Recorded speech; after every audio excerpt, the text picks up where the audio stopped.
예, 안녕하세요. 이폴리트의 숙이 전 시간에 이어서 한번 계속해서 이어나가 보도록 하겠습니다. 네, 9버전 608쪽 6장입니다. 자, 숙이 내용이 계속되고 있어요. 이폴리트가 로고진, 레베제프, 에브게니, 공작, 기타 많은 사람들이 모여 있는 장소에서 지금 이 자기가 쓴 고통에 찬 수기를 읽고 있습니다. 나는 거짓말을 하고 싶지 않다. 지난 6개월 동안 나는 현실이란 고리에 잡혀 있었다. 난 그 현실에 정신이 팔려서 내가 사형 선고를 받았다는 사실을 잊기까지 했다. 여기서 사형 선고는 폐병쟁이로서 2주밖에 살지 못했다라는 것에 대한 자기 이야기입니다. 심지어 무슨 일까지 꾸며보았다. 말이 나온 김에 그때의 개인적 상황에 대해서 말을 해보련다. 8개월 전쯤 병세가 몹시 나빠지기 시작했을 때 나는 모든 교제를 끊고 친구들과 만나기를 중단했다. 나는 워낙 침울한 성격의 소유자였기 때문에 친구들은 쉽게 나를 잊어버렸다. 물론 그들은 그렇지 않은 상황에서라도 나를 잊었을 것이다. 집에서의 나의 사정, 말하자면 가정에서의 사정 역시 고립된 것이었다.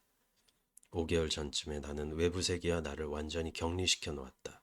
그러니까 이 지점도 사실은 어떻게 보면은 이게 철학적인 사태에서 자아 철학이나 형이상학적 관념론자 철학자들이 가지고 있을 수밖에 없는 한계를 지적을 하는 것이거든요. 그러니까 외부 세계와 전혀 상관없는 자아의 완벽한 결정체적인 측면이 어떤 의미에서는 경험을 가능하게 하는 조건이며 경험적이고 현상 세계로부터 완전히 독립된 채 존재할 수밖에 없다라는 이야기가 되잖아요. 그러니까 제가 이 얘기를 왜 하냐면 지금 그런 철학자들의 생각 자체가 굉장히 이폴리트와 유사하다는 거예요. 그러니까 병적이란 얘기예요. 그러니까 영국 경험론자들, 철학자들이 어떤 의미에서는 더 건강하고 인간적인 측면이 있는 게 뭐냐면은 그 사람들은 자아의 독립된 초월적인 측면과 어떤 자아에 현상하는 대상들에 대한 우월성을 인정하지 않아요. 그 사람들은. 대신에 그렇기 때문에 인간의 감정, 인간의 생각, 인간의 쾌와 불쾌를 굉장히 주목을 하는 것이거든요. 그러니까 그런 측면에 봤을 때는 마치 대륙의 합리론자들, 대륙의 이런 관념론자들이 이폴리트와 같은 패러독스에 빠질 수가 없다 이런 생각이 갑자기 드네요. 그리고 공작에 대해서 이렇게 이야기를 하고 있는 거고 공작에 대해서 참 뭐라고 모를지 모른다 이런 이야기를 하는 거죠. 그리고 이 사람이 이런 얘기를 해요. 그러니까 수리코프라고 하는 굉장히 가난한 그 사람을 능욕하는 걸 좋아해요. 나는 우리 위층에 609쪽. 그러니까 얘도 못된 놈이에요. 그러니까 얘가 2주 뒤에 사망한다. 그리고 나는 너무 불쌍한 폐병쟁이고 운명으로부터 버림받았다. 그거랑 다른 자기 위층집에 사는 불쌍한 노동자가 지금 이렇게 아기가 얼어 죽고 이러는 거를 가서 능욕하고 이러는 이놈도 지금 굉장히 나쁜 놈이에요. 나는 우리 위층에 있는 수리꺼부터 괴롭혔다. 그는 새벽부터 밤늦게까지 사람들의 심부름을 다니느라 분주했다. 나는 그의 궁핍함이 그의 책임이라는 말을 귀에 못이 박이도록 해주었다. 때문에 그는 나한테 질려서 발길을 끊었다. 그는 매우 겸손해서 가장 겸손한 존재라고 해도 과언이 아니다. 주의, 겸손은 가장 무서운 힘이라는 말이 있다. 거기에 대해서는 공작이가 알아봐야 할 것이다. 그것은 공작이 한 말이다. 그러나 지난 3월 얼어 죽은 수리코프의 아기를 보러 위층으로 올라갔을 때 난 그 아기 시체를 보고 나도 몰래 코웃음을 쳤다. 나는 아버지가 잘못했기 때문에 그 아기가 죽은 것이라고 핀잔을 줬다. 그러자 가난뱅이 수리코프의 입술이 파르르 떨리기 시작하더니 그는 한 손으로 나의 어깨를 잡고 다른 한 손으로 문을 가리키며 거의 속삭이는 듯한 말투로 조용히 나가주시오 라고 말하는 것이었다. 나는 밖으로 나왔다. 그의 행동이 무척 마음에 들었다. 그가 나를 밖으로 내보내는 순간조차 마음에 들었다. 하지만 그가 한 말은 나중에 생각할 때마다 내가 전혀 느끼고 싶지 않았던 이상하고 경멸적인 연민의 정을 불러일으켰다. 그와 같이 모욕적인 순간에도 나는 고의적이진 않았지만 그를 모욕했다고 생각한다. 이 사내는 분통을 터뜨릴 줄 모르든 말인가. 맹세코 하는 말이지만 그때 그의 입술을 떨었던 것은 분노 때문이 아니었다. 그가 내 어깨를 붙잡고 엄숙하게 나가주시오라고 말한 것도 화가 치밀었기 때문이 아니었다. 위험은 있어 보였다. 그것도 상당히. 그러나 그의 얼굴에는 어울리지 않는 것이었다. 때문에 솔직히 말하자면 그의 표정이 우스워 보이기까지 했다. 그러나 거기에는 분노가 서려 있지 않았다. 어쩌면 그는 갑자기 나를 경멸하기 시작했는지도 모른다. 그때 이후로 계단에서 두세 번 그를 만났을 때 예전과 달리 그는 내게 모자를 벗어 보였다. 만약 그가 나를 경멸했다면 그것은 어쨌든 자기식을 따랐을 것이다. 겸손하게 경멸하는 것이 그의 식이다.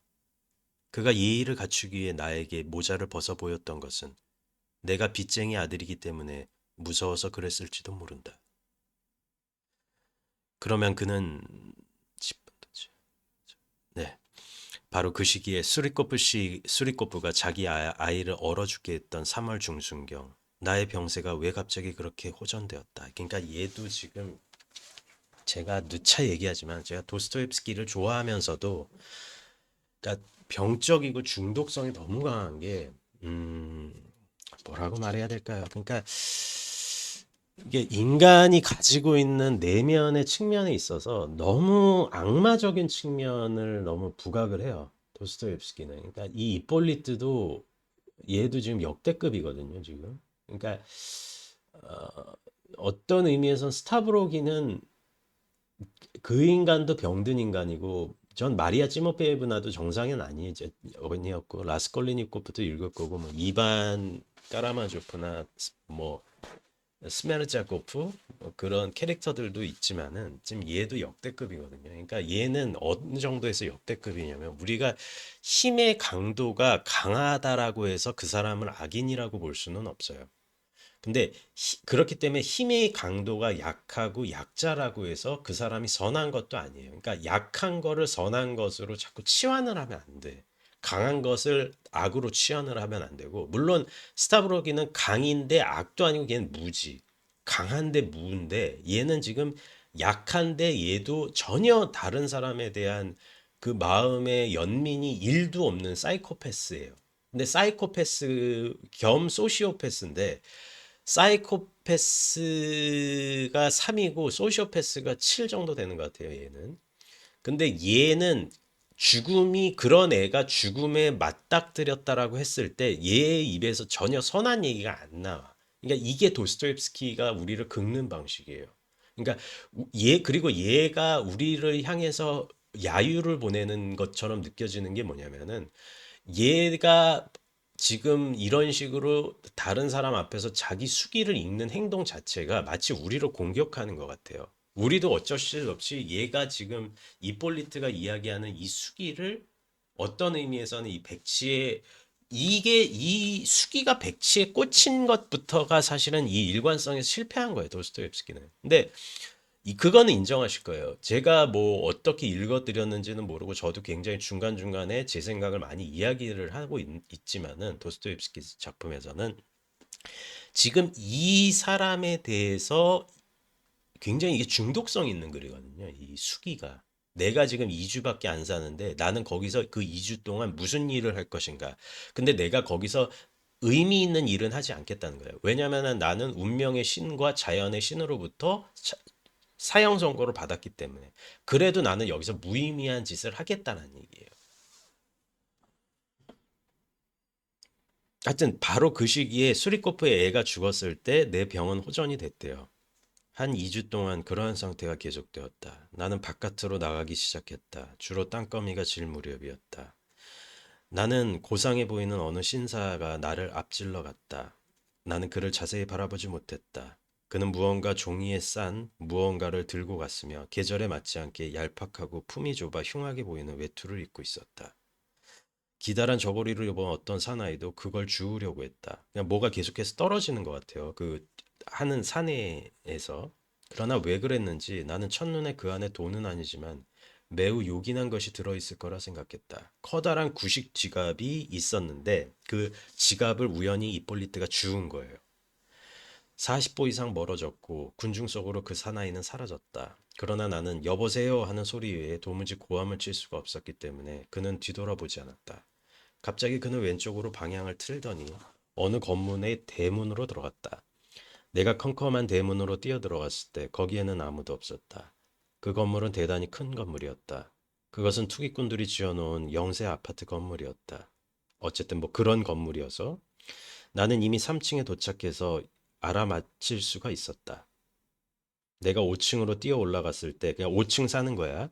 마침내 어느 아주머니가 문을 열었다. 그녀는 조그만 부엌에서 사모발을 불을 피우고 있었다.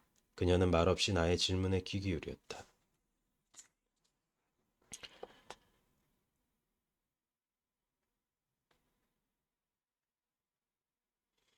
그 방은 그러니까 찾아간 거야. 지갑을 가지고. 그 방은 앞의 방보다 더욱 비좁아서 그야말로 몸을 어떻게 돌려야 할지도 모를 정도였다. 구석에 놓여 있는 1인용 침대가 지나치게 많은 공간을 차지했다. 다른 가구라야 평범한 의자 3개가 전부였다. 그 의자 위에는 온갖 잡동사니가 다 쌓여 있었다. 그리고 매우 단순한 부엌용 나무 식탁과 그 앞에 방수포를 씌운 낡은 소파가 있었다. 갓난아이가 울고 있었다.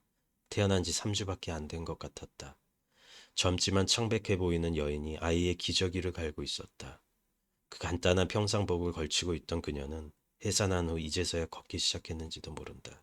그러나 아이는 다 말라빠진 어머니의 젖을 기대했는지 좀처럼 울음을 그치지 않았다. 프로코트처럼 보이는 옷을 덮은 3살배기 여자아이였다.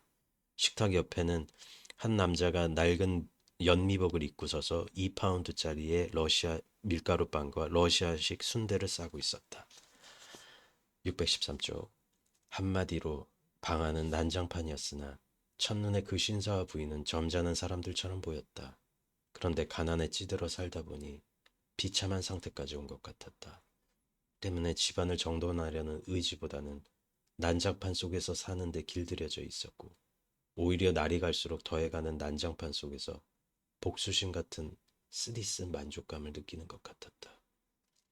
내가 방 안으로 들어갔을 때 방금 앞서 들어와 종이에 싼 자신의 식량을 풀었던 그 신사는 무엇에 관해선지 빠른 어투로 부인과 이야기하기 시작했다.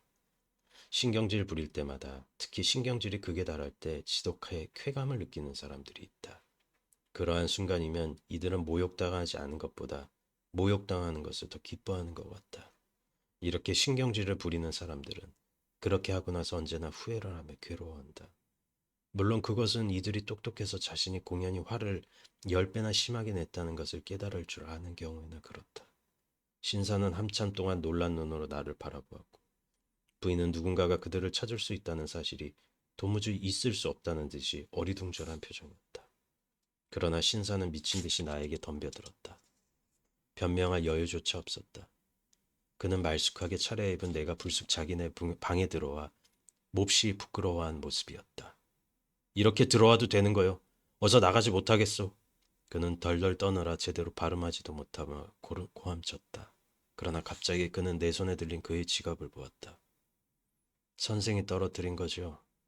나는 될 수 있는 한 침착하고 냉정하게 말했다. 원래 그 상황에선 그렇게 해야 했다.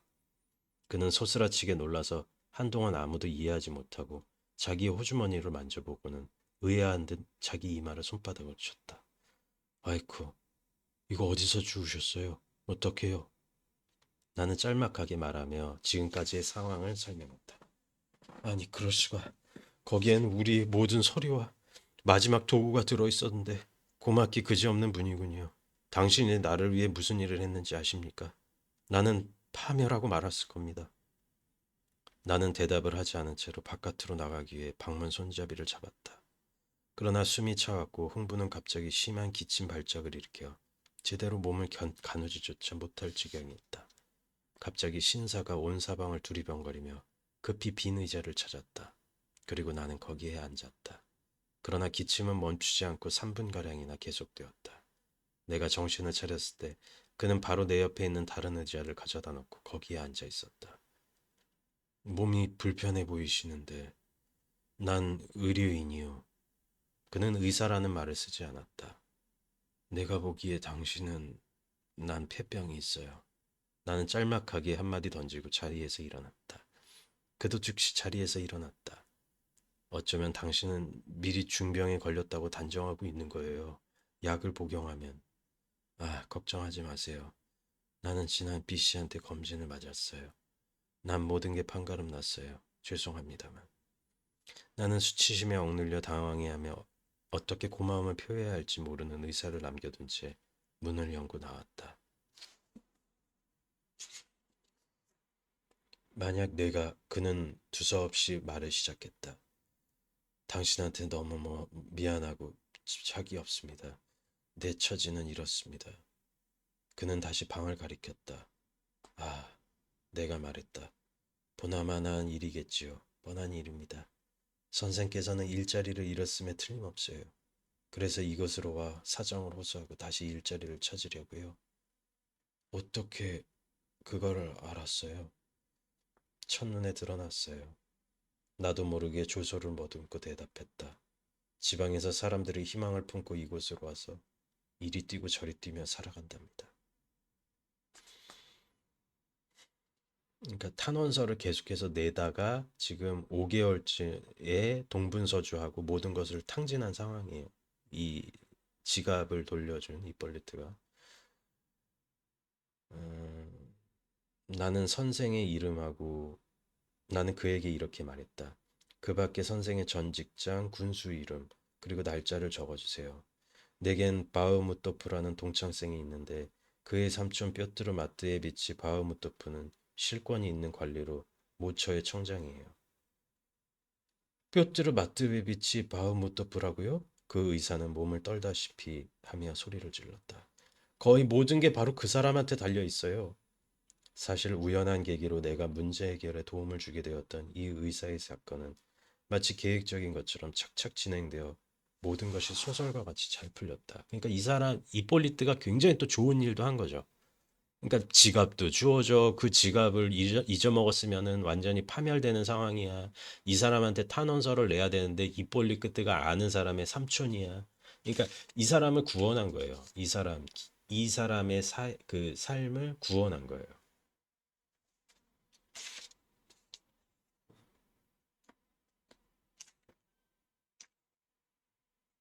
그러니까 그리고 바흐무토프라는 사람하고 그 동창생하고 또 그렇게 또 사이가 좋지는 않았는데 이폴리트가 이런 일을 한 데 있어서 굉장히 또 의아하면서 흥미롭게 해서 자기 삼촌한테 도와줘요. 그러니까 이 의사를 구원한 거예요. 그러니까 지금 그렇다면 아니 이폴리트는 그럼 선한 사람 아닌가요? 아니 선한 사람이잖아요. 이폴리트 선한 사람이잖아요. 이렇게 말씀을 하실 수도 있죠. 그런데 우리는 이폴리트가 어떤 입장에서는 선하다라고 말을 할 수가 없는 거죠. 왜냐하면 이 사람의 우리가 선하다라고 한다라는 것은 지금 이폴리트의 선함에는 어떤 식의 논리적인 오류가 있냐면 그 과정과 이 사람의 결과 자체에서 완전히 이 사람은 우연에 내맡기고 있어요. 우리가 칸트 철학을 함에 있어서 칸트가 종교나 신을 아, 상정하지 않을 수 없다라고 이야기를 한 이유가 뭐냐면은 우리가 어떤 행위를 했을 때 그 행위에 아무런 의도나 아무런 목적도 없이 그 행위를 시스테매틱하게 한다면은 그건 도덕적 행위가 아니라는 거예요. 우리의 자유의지와 우리의 내면에 있는 자발성과 자율성이 우리의 행위 자체를 촉발했을 때 그것이 우연으로 떨어지지 않게 하기 위해서는 도덕적인 이념에 있어서도 전체 총괄 개념, 완전성의 개념이 있어야 된다라고 칸트는 말하고 있잖아요. 그러면은 도덕 철학의 영역에서 완전성의 이념 자체는 신이나 종교에서 마련이 된다라는 게 사실 칸트의 생각이거든요. 그렇기 때문에 내가 어떤 행위를 했을 때는 그것이 어떤 의도가 있어야 된다는 거예요. 여기서 중요한 게 의도예요. 그러니까 또 좋은 이야기는 아니겠지만 법정이나 이런 수사기관에서 제일 죄를 기소하고 고소하는 그 과정에서 제일 중요한 게 그 범죄자가 어떤 의도를 가지고 그 행동을 했느냐는 거잖아요. 사실은 이걸 똑같이 선한 행위에도 적용을 해야 돼요. 내가 선한 행위를 했을 때는 어떤 목적과 의도가 있어야 돼요. 이걸 그냥 완전한 우연에 내맡기는 것은 그것은 선한 행위라고 볼 수가 없어요. 지금 여기서 이폴리트가 선한 행위로 한 가정을 구원을 한 건 사실이에요. 5개월 동안 저렇게 고생을 하는 가족을 탄원서를 내주는 것을 도와줌으로 해서 구원한 건 사실이거든요. 근데 이 이폴리트는 자기의 하숙집에 위에 있는 수리꽃부의 사람에게는 가학적으로 돼요. 근데 완전히 우연에 맡긴 이 사람은 뭐야? 그걸 한다는 얘기예요. 이 사람 한 가정의 그 삶을 구원을 하는 거잖아요. 그럼 이 차이가 굉장히 있다라는 얘기예요. 이 사람은 상관이 없어요. 그리고 이 글의 제목이 내가 죽어서 무슨 일이 있건 말건이잖아요. 그러니까 이 사람이 가지고 있는 사악한 지점이 이런 데서 드러난다는 얘기예요. 이 사람은 도덕적이고 선한 행위가 이 사람이 선한 행위가 아니라는 거예요. 선한 행위와 선한 행위를 하는 주체가 전혀 상관이 없어요. 그러니까 악한 행위와 악한 행위를 하는 주체가 상관이 없는 게 더 문제야. 그 인과관계가 없어. 그냥 완전한 우연에 내맡겨 버리는 거예요.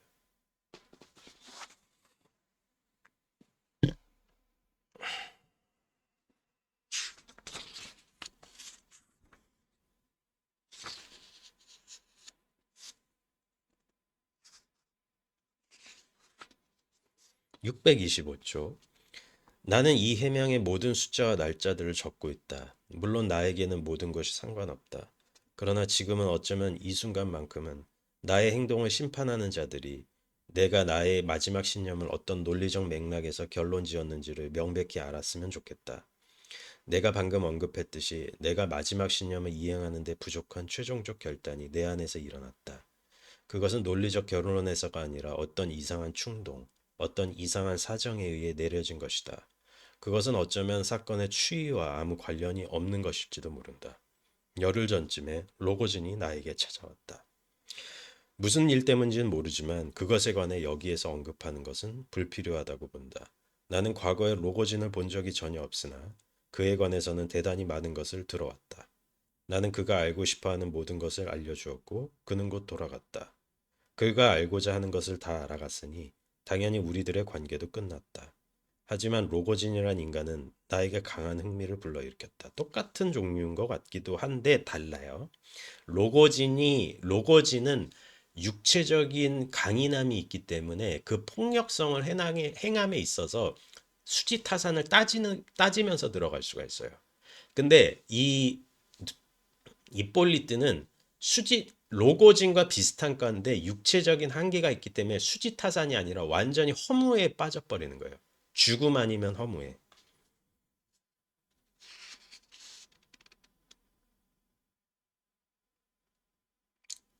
그래서 이렇게 얘기해요. 로고진은 미쳐 있는 것과 관련이 없는 것에 대해서 아무런 걱정 없이 오로지 순간을 위해 살고 있는 인간이다라고 이야기를 하는 거예요.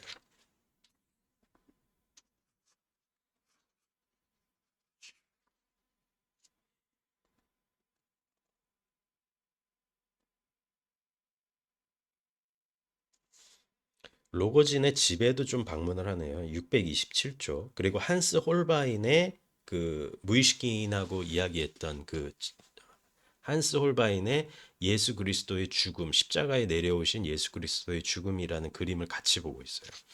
이폴리트가 이야기를 합니다. 그림 속에는 방금 십자가에서 풀려난 그리스도가 그려져 있었다. 나는 화가들이 십자가에 매달린 그리스도를 그릴 때나 십자가에서 내려진 그리스도를 그릴 때나 그 얼굴에 비범한 뉘앙스가 담긴 미를 반영한다고 알고 있다. 화가들은 그리스도가 가장 무서운 고통에 처해 있을 때의 모습에서도 그 미를 간직하려고 부심한다. 로고진의 집에 있는 그림 속에는 미에 대한 언어가 전혀 없었다. 거기에는 인간의 시체가 적나라하게 묘사되어 있었을 뿐이다. 십자가에 매달리기 전에 받았던 끝없는 고통, 상처, 고뇌, 십자가를 지고 가거나 넘어졌을 때 행해졌던 보초의 채찍질과 사람들의 구타, 마침내는 내 계산에 의하면 적어도 6시간 동안 계속되었던 십자가의 고통을 다 참아낸 자의 시체였다. 사실 그것은 방금 십자가에서 내려진 인간의 얼굴이었다. 아직까지도 많은 생기와 온기가 느껴지는 얼굴이었다. 또한 신체의 어떤 부분은 아직 굳어버리지 않아서 죽은 자의 얼굴에는 지금까지도 그가 느끼고 있는 듯한 고통이 엿보였다. 화가는 이 순간을 매우 훌륭하게 포착하고 있다. 그의 얼굴에는 조금도 부족한 데가 없었다. 그것은 가차없는 진실이었고 실제 인간의 시신은 그래야 했다. 그와 같은 고통을 겪고 난 후 인간이면 누구나 그 같은 모습이어야 한다. 내가 알기로 초기의 기독교는 그리스도가 받은 고통의 상징적인 것이 아니라 실제였음을 내세웠다. 따라서 그의 육체는 십자가에 의해서 완전히 자연의 법칙에 예속되어 있었던 것이다. 여기서 중요한 건 자연의 법칙이죠. 그러니까 여기서 이폴리트가 이 그림에 대해서 굉장히 어떤 의미에서는 감정이입을 굉장히 하고 있는 거예요. 그러니까 그리고 또 조금 달리 얘기하면은 이폴리트가 예수라는 사람을 굉장히 동정하고 있는 거죠. 그야말로. 그러니까 왜냐하면 자기 처지니까. 그리고 두 번째는 뭐냐면은 지금 이게 또 경험주의 철학자들의 한계일 수가 있는 게 어, 결과적으로 그들의 철학에서 남는 것은 물질이에요, 물질. 물질이고 물체거든요. 그런데 이것에 대한 병적인 부정이 이러한 어떤 물질이나 유물론적인 대상에 대한 병적인 부정이 어떻게 보면은 이폴리트 같은 그러니까 이런 한스 홀바인의 예수 그리스도의 그림과 같은 이런 사태를 보여줄 수가 있다는 얘기죠.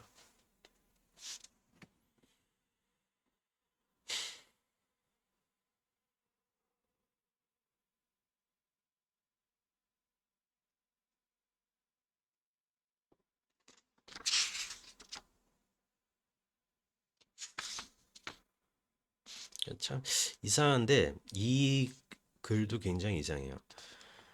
음, 아니 그보다 정확히 표현한다면 이상하게 들릴지 모르지만 이 그림 속에서 자연이란 그러니까 어떤 그림인지는 모르겠는데 음, 위대하고 귀중하게 짝이 없는 창조물을 닥친 대로 포획하여 무감각하게 분쇄시켜 마구 삼켜버리는 엄청나게 큰 첨단 기계처럼 보인다. 그 창조물은 자연 전체와 비견되는 것인데 말이다. 사실 지구 자체도 오로지 이 창조물의 탄생을 위해서 만들어졌는지도 모르는데 이 그림에는 이 모든 것, 그러니까 이 창조물은 예수예요. 이 그림에는 이 모든 것을 예속시키는 어둡고 불손한 무의미하게 영원한 힘의 개념이 표현되어 우리에게 그대로 전해지는 것 같다. 추종자들은 그들의 희망과 믿음이 일시에 분쇄된 그날 저녁 무서운 슬픔과 혼란을 겪었음에 틀림없다. 이들은 아주 지독한 공포 속에서 뿔뿔이 흩어졌을 것이다. 물론 이들은 각자 더 이상 거부할 수 없는 거대한 사상을 안고 돌아갔으리라. 만약 이 스승이 처형 전야에 자신의 모습을 미리 그려볼 수 있었다면 선뜻 십자가에 올라가 지금처럼 죽으려고 했을까? 그림을 보고 있으면 그러한 의문이 저절로 떠올랐다. 꼴리아가 떠난 후 1시간 반 동안 이런 생각이 머리에서 떠나지 않았다. 그 생각들은 일관성이 없고 당치도 않은 것이었지만 가끔 실체를 띠고 나타나기도 했다. 실제로 형체가 없는 것이 거의 형체를 가지고 나타날 수 있는가?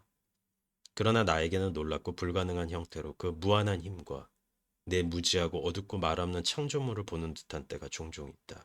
그러니까 얘도 보통은 아니에요. 지금 어떻게 보면은 그러니까 논리적인 역설인 게 이게 18살짜리가 썼다라고 하기에는 대단히 깊이가 있어요. 그리고 우주론적인 생각을 굉장히 이 허무주의자가 끝까지 밀어붙이고 있거든요. 그러니까 영혼이 없는데 이 모든 것이 설계가 되어 있다면 그리고 그 설계된 목적의 최종 목적이 예수였는데 예수가 그렇게 죽고 나서 한스 홀바인이 이 예수의 죽음 이후의 사태에 대해서 예수의 죽은 몸을 묘사하는 방법에 대해서 이런 어떻게 보면은 굉장히 묵직한 질문들을 얘가 계속 하고 있는 거예요. 그리고 그 무한한 실체와 공허한 무 자체를 얘는 스스로 자기 죽어가는 자기 자신을 걸고 사상적인 실험을 하고 있는 거죠. 그랬더니 로고진이 들어와 있었다는 거고.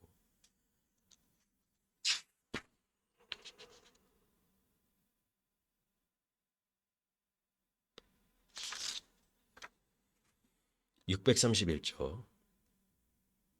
그렇게 얼마나 시간이 흘렀는지 기억이 나지 않는데, 그러니까 로고진의 환영일 수도 있고 로고진이 진짜 들어왔을 수도 있어요. 그만큼 로고진이라는 사람 자체가 가지고 있는 이 인간이 가지고 있는 파워도 어마어마하다는 게 악의 파워. 정말 이 사람은 이폴리트는 내가 여기서 주건 말건이라고 한다면은 로고지는 그냥 살아 있어서 휘집고 다니는 것 자체에서 사람들을 완전히 장악을 해버리는 그런 파워는 있는 인간이에요. 그리고 로고진한테 나가달라고 이야기를 하는 것 같은데 내가 이처럼 자세히 묘사한 이 괴이한 사건이 단호한 결단을 내리게 한 원인이 되었다. 최종적인 결심을 굳히게 한 것은 논리나 논리적 신념이 아니라 혐오다. 이처럼 이상하고 이렇게 모욕적인 형태로 취하는 삶을 살아서는 안 된다. 그 유령은 나를 비하시켰다. 나는 독거미의 모습을 취하고 있는 검은 힘에 복종당했다. 결국 황혼 무렵의 최종적인 결단의 순간을 감지했을 때야 비로소 마음이 충분해졌다. 그리고 나는 레베제프의 별장에 가고 있다. 여기까지 한번 읽어보고요. 자, 우리가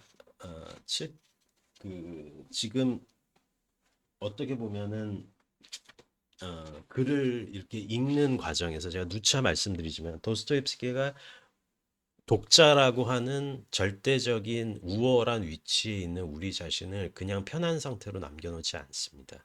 그리고 예술이라는 것 자체가 도스토옙스키에게는 지리멸렬한 현상에서 떨어져서 고아하고 청아하게 어떤 이념이나 관념의 세계에 둥둥 떠 있다라고 한다면은 도스토옙스키는 그런 것도 인정하지 않아요. 그러니까 우리가 이 글을 읽을 때 결과적으로 글 자체가 우리의 도덕적 우위와 사태적 우위에 있는 우리 자신을 뒤엎고 있는 거예요. 그러니까 변증법적으로 전복을 시키는 거죠. 결과적으로 우리는 이폴리트의 이야기에 귀를 기울일 수밖에 없는 사태가 벌어지는 거죠.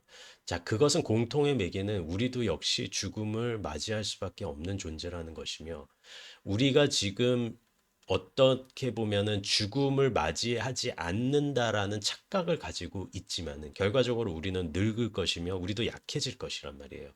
그리고 이폴리트는 슬프게도 그 약해지는 관계가 굉장히 빨리 왔죠. 그리고 이폴리트는 스타브로긴만큼이나 라스콜리니코프만큼이나 강한 인간이 되고 싶은 사람이었어요. 그런데 이 사람은 자연적인 처형을 당했다라고 스스로를 생각하고 있는 것이죠. 그랬을 때 이 사람은 도덕적이고 윤리적인 실험을 하러 다녔죠. 어떤 가족을 도와주기도 하고 어떤 가족을 인위적으로 조롱하기도 하고 조소하기도 하고 하지만 그 과정에서 이 사람은 그 어떤 목적도 발견하지 못합니다. 그리고 그 지옥의 끄트머리에서 로고진 역시 자기 자신과 비슷한 종류의 인간이라는 걸 간파하게 되고 한스 홀바인의 그림을 보고서 이 세상에 그 어떤 구원이나 그 어떤 목적도 없을 수 있다라고 하는 극단적인 회의에 빠지게 된다라는 것이 이폴리트의 얘기였고요.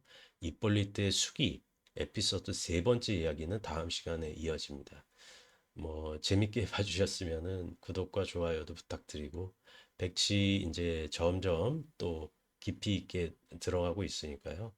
초반에 이제 뭐 서장이나 1장, 2장, 3장 이렇게 보시고 끝까지 정주행해 주셔도 좋고 그거 초반에 제가 다 설명을 해 놓고 그리고 또 이렇게 나오니까 요 영상만 보셔도 또 뭐 괜찮을 것 같고요. 네, 이폴리트 수기 두 번째 시간 여기까지 마치겠습니다. 네, 감사합니다.